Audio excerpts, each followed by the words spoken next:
Hello students, आज के lecture में हम देखेंगे गेम्स एंड स्ट्रेटेजीज़ का नेक्स्ट लेक्चर पार्ट 2, जिसमें कि हम ऐसे गेम्स के बारे में जानेंगे जो कि विदाउट सैडल पॉइंट हैं। पिछले लेक्चर में हमने गेम्स के बारे में विस्तार से जाना था और साथ ही हमने ऐसे प्रॉब्लम सॉल्व किए थे जिसमें कि सैडल पॉइंट एग्जिस्ट होता है। आज देखते हैं कि गेम्स विदाउट सैडल पॉइंट क्या हैं और इसमें कैसी स्ट्रेटेजी प्लेयर्स चूज़ करते हैं और कैसे इन गेम्स को हम सॉल्व करते हैं। तो हम जानते हैं कि सैडल पॉइंट आपको तब मिलता है जब मैक्सिमिन और मिनिमैक्स वैल्यू इक्वल होती है, लेकिन अगर ऐसा नहीं है तो सैडल पॉइंट आपको नहीं मिलेगा। Means when the element obtained by minimum of column maxima and the maximum of row minima are not the same, we do not get the saddle point. In such cases, to solve games, both the players must determine an optimal mixture of strategies to find a saddle point. The mixture of strategies can be chosen by assigning to each strategy its probability of being chosen. जब भी mix strategy आएगी की बात आएगी तो वहाँ पे आपका probability यूज़ होगा. The strategies so determined are called mixed strategy.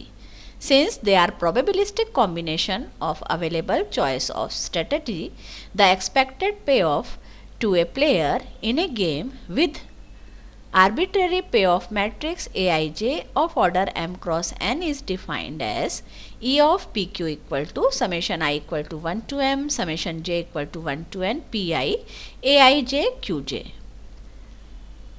हमने पे ऑफ मैट्रिक्स पिछले लेक्चर में जान लिया था. अगर आपको डाउट है उसमें तो गेम्स एंड स्ट्रेटेजी पार्ट 1 में आप देख सकते हैं कि पे ऑफ मैट्रिक्स हम कैसे निकालते हैं.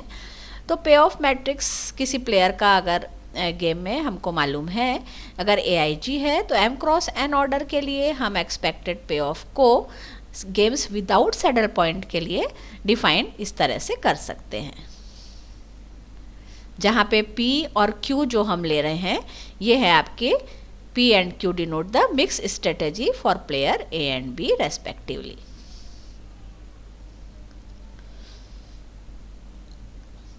आइए देखते हैं मैक्सिमिन मिन मैक्स क्राइटेरिया हम कैसे गेम्स विदाउट सैडल पॉइंट के लिए यूज़ करते हैं.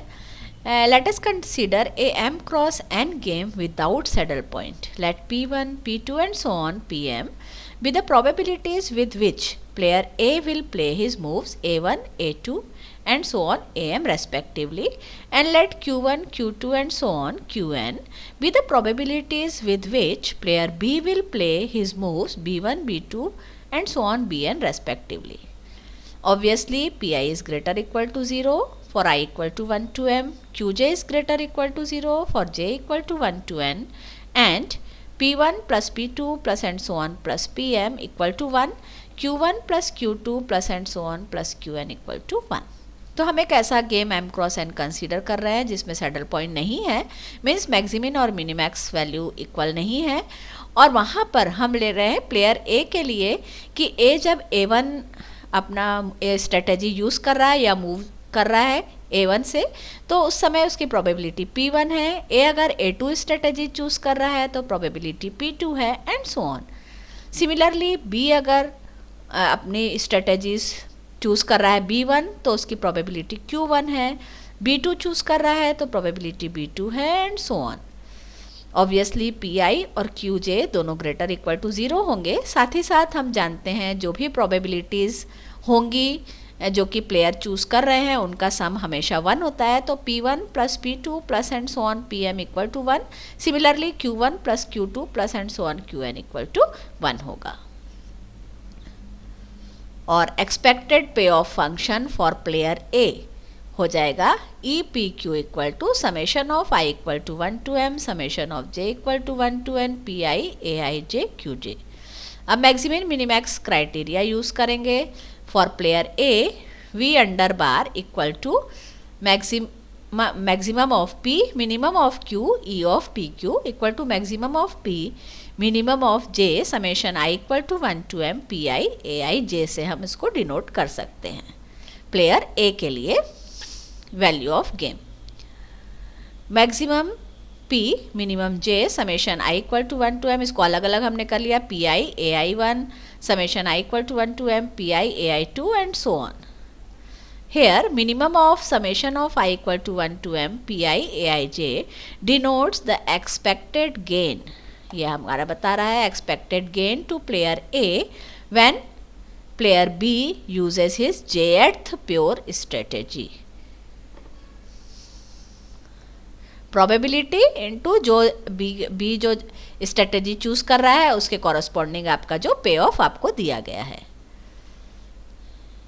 प्लेयर बी के लिए जब हम निकालेंगे वैल्यू ऑफ गेम, उसकी एक्सपेक्टेड लॉस, हमने पिछले लेक्चर में देखा था कि जब भी हम पे ऑफ मैट्रिक्स बनाते हैं तो उसमें ए को हम हमेशा मानते हैं कि ए जो है वो हमेशा विनर रहेगा और बी जो है हमेशा लूज़र रहेगा. इस टाइप से आप मान के चलते हैं. तो ए के लिए हमने जो निकाला वो निकाला उसका एक्सपेक्टेड गेन, और बी के लिए जो हम निकालेंगे वो होगा उसका एक्सपेक्टेड लॉस. क्योंकि हम जो मैट्रिक्स बनाते हैं उसमें गेन टू प्लेयर ए लेकर ही बनाते हैं. ए का पे ऑफ हमेशा हम लेके चलते हैं और बी का वही लॉस होता है जो ए को पे ऑफ मिलता है. तो इस तरह से हम इसको शो कर सकते हैं. Here maximum of summation j equal to 1 to n qj aij denote the expected loss to player B when player A uses ith strategy. और हम ये भी पिछले लेक्चर में हम देख चुके हैं कि v under bar is less than equal to v over बार.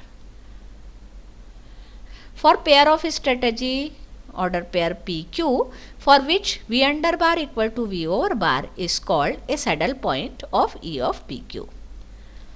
अब हम देखेंगे कि हम कैसे फॉर्मूला निकालते हैं वैल्यू ऑफ गेम के लिए. तो in case of 2x2 game without saddle point आप कैसे फॉर्मूला कैलकुलेट करेंगे. मान लीजिए हमको पे ऑफ मैट्रिक्स, हमने देखा है कि पे ऑफ मैट्रिक्स हम हमेशा प्लेयर ए को, जो कि लेफ्ट साइड में हम मैट्रिक्स के लिखते हैं, उसी के लिए हमेशा पे ऑफ बनाते हैं. तो let the payoff matrix for A B A1 A2 B1 B2 A1 1 A1 2 A2 1 A2 2. इसको हमने आपको पहले भी समझाया था, एक बार बता देते हैं कि जब A जो है A1 चूज़ कर रहा है स्ट्रेटेजी और अगर B1 चूज़ कर रहा है तो उस केस में पे ऑफ वैल्यू A1 1 है. सिमिलरली A अगर A1 चूज़ कर रहा है, B2 चूज़ कर रहा है तो पे ऑफ है A1 2. और यही B के लिए एक्सपेक्टेड लॉस हो जाते हैं. मीन्स उसको अगर हमको लिखना है तो माइनस ऑफ A1 1 B जब A1 चूज़ कर रहा है, B1 चूज़ कर रहा है तो उसका लॉस हो जाएगा ये. साथ ही द स्ट्रेटजीज और प्रोबेबिलिटीज़ जो हम ले रहे हैं वो है S के लिए जब A1 है तो प्रोबेबिलिटी P1, स्ट्रेटजी A2 है तो probability P2 and similarly for SB. आइए देखते हैं कैसे हम निकालेंगे gain. A select A1 with probability P1 and A2 with probability P2. Then corresponding to B's strategy B1, the expected gain of A is E1 of P equal to. यहाँ पे देखिए कि A जब प्रोबेबिलिटी A के लिए with probability A1 select कर रहा है तो प्रोबेबिलिटी P1 है, A2 सेलेक्ट कर रहा है तो प्रोबेबिलिटी P2 है. तो B अगर B1 स्ट्रेटेजी सेलेक्ट करता है तो उस केस में E1 ऑफ P हमको मिल जाएगा A11 P1 plus A21 P2. Corresponding to B's strategy B2. अब B2 अगर है तो A के लिए जो A का एक्सपेक्टेड गेन हो जाएगा वो हो जाएगा E2 of P equal to A12 P1 plus A22 P2. Similarly हम expected loss of player B निकाल सकते हैं. कैसे? Corresponding to as strategy A1 the expected loss हो जाएगा A11 Q1 plus A12 Q2. Similarly corresponding to A2 expected loss of B is E2 Q equal to A21 Q1 plus A22 Q2. If the value of game is V तो हमारे पास conditions होंगी E1P must be greater equal to V, E2P must be greater equal to V and so on. तो optimal strategy के लिए ये values equal होनी चाहिए. तो हम इन वैल्यूज़ को इक्वल करेंगे, सॉल्व करेंगे. बहुत इजीली आप सॉल्व कर सकते हैं. उसमें हम कंडीशन चूज़ करेंगे कि P1 plus P2 equal to, क्योंकि हमने 2x2 मैट्रिक्स लिया है तो दो प्रोबेबिलिटी है उनका सम 1 होगा. तो ये हमने सॉल्व किया। सॉल्व करने पर P1 की वैल्यू हमको ये मिल गई, A22 minus A21 upon A11 plus A22 minus A12 plus A21। P2 आप निकाल सकते हैं क्योंकि P1 plus P2 equal to 1 है, तो P2 हमको मिल जाएगा 1 माइनस P1। सॉल्व किया, ये वैल्यू हमको मिल गई P2 की। सिमिलरली हम Q1 और Q2 के लिए, जो कि B के एक्सपेक्टेड लॉस हैं, वैल्यू निकाल सकते हैं। ये हमको वैल्यू मिली। अब वैल्यू ऑफ गेम जो है वो भी हम कैलकुलेट कर सकते हैं। A11 P1 plus A21 P2 से सॉल्व किया तो ये मिल गई आपको वैल्यू ऑफ गेम।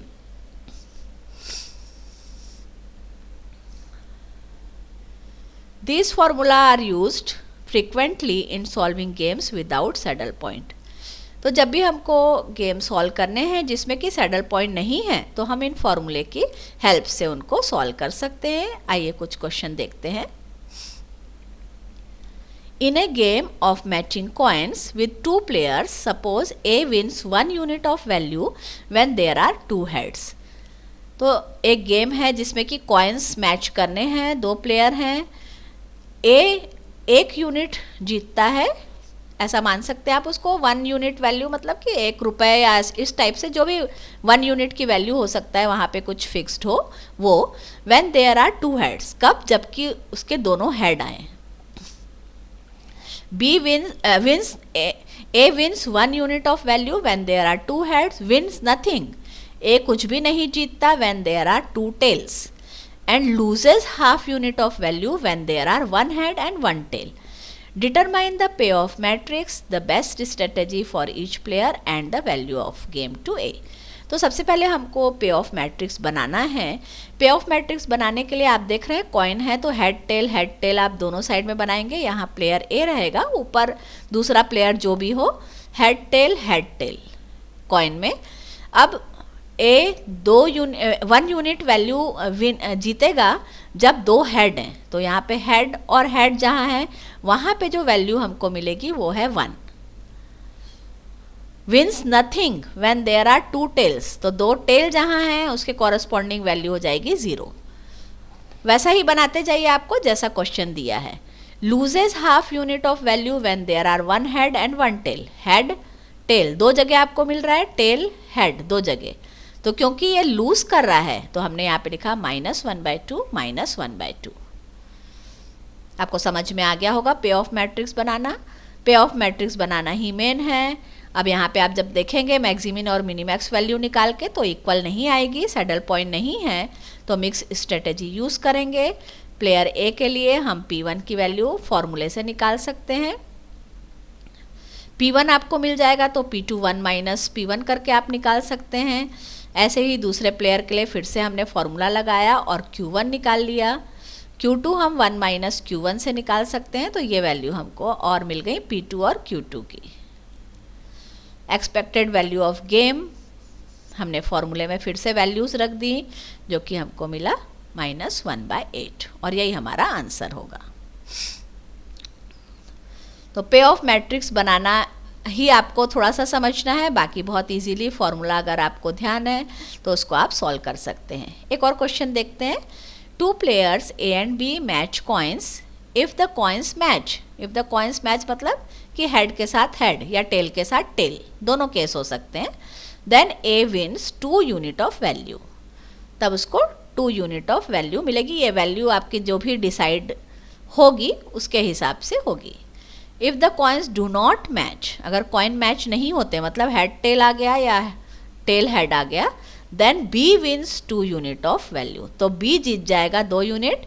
मीन्स हमको, क्योंकि पे ऑफ मैट्रिक्स आपको मालूम है कि हम हमेशा प्लेयर A के लिए बनाते हैं, तो वहाँ पे हम प्लेयर A को जो है अगर B 2 यूनिट जीत रहा है मीन्स प्लेयर A को लॉस हो रहा है। Determine the optimum strategy for the players and the value of game. तो इसमें अब अगर पहला क्वेश्चन आपको समझ में आ गया है तो बहुत इजीली हम पे ऑफ मैट्रिक्स बना सकते हैं। हेड टेल जब दोनों मैच हो रहे हैं, इफ़ कॉइन्स मैच मतलब दोनों में हेड और हेड, तो ए जो है 2 यूनिट जीत रहा है, टेल और टेल तो भी 2 यूनिट जीत रहा है। If coins do not match मतलब हेड और टेल या टेल और हेड, क्योंकि 2 कॉइन है इसलिए दोनों सिचुएशंस हो सकती हैं। तब बी 2 यूनिट जीत रहा है इसलिए हमने ए के लिए पे ऑफ उस समय लिखा है -2 -2। ये मैट्रिक्स अब आपका बन गया पे ऑफ मैट्रिक्स। जब आप देखेंगे तो इसमें सैडल पॉइंट नहीं है, तो हम इसको सॉल्व करेंगे। P1 की वैल्यू हमने फॉर्मूले से निकाली, ये वैल्यू आपको मिल गई 1/2, और क्योंकि P1 + P2 1 होता है तो P2 1/2 आ गया। सिमिलरली हम Q1 निकालेंगे फॉर्मूले से, वैल्यूज़ रखेंगे, आप सॉल्व करेंगे तो 1/2। Q1 + Q2 क्योंकि 1 होता है तो Q2 मिल गया 1/2। V हमने कैलकुलेट किया तो V आ गया 1। एक क्वेश्चन और देखते हैं। A and B each take out 1 or 2 matches and guess how many matches opponent has taken. If one of the player guesses correctly, then the loser has to pay him as many rupees as the sum of the number held by both the player. Otherwise, the payout is 0. Write down the payoff matrix and obtain the optimal strategy of both player. तो यहाँ पे देखिए 1 और 2 match, तो हमने 1 2 1 2 लिख दिया। If one of the player gases correctly, मतलब 1 1 है तो करेक्ट गैस हो गया, तो दोनों का सम के बराबर अमाउंट उसको मिलेगा। The loser has to pay him as many rupees as the sum of the number held by both. तो 1 1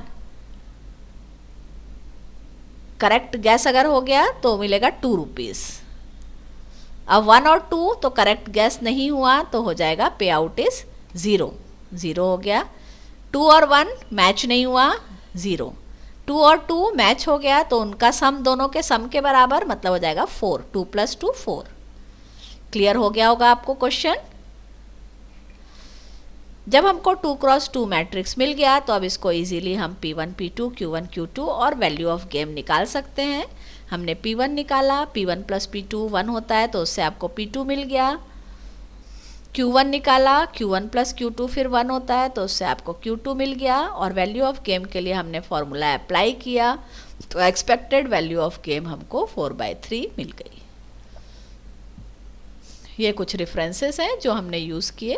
तो आज हमने ऐसे गेम्स देखे जिनमें कि सैडल पॉइंट नहीं होता, उन गेम्स को हम कैसे सॉल्व करेंगे। तो आप प्रैक्टिस करते रहिए। अगले लेक्चर की सीरीज़ में हम आपके लिए नया टॉपिक गेम्स का ही अगला पार्ट लेकर आएंगे। तब तक प्रैक्टिस करिए। Thank you.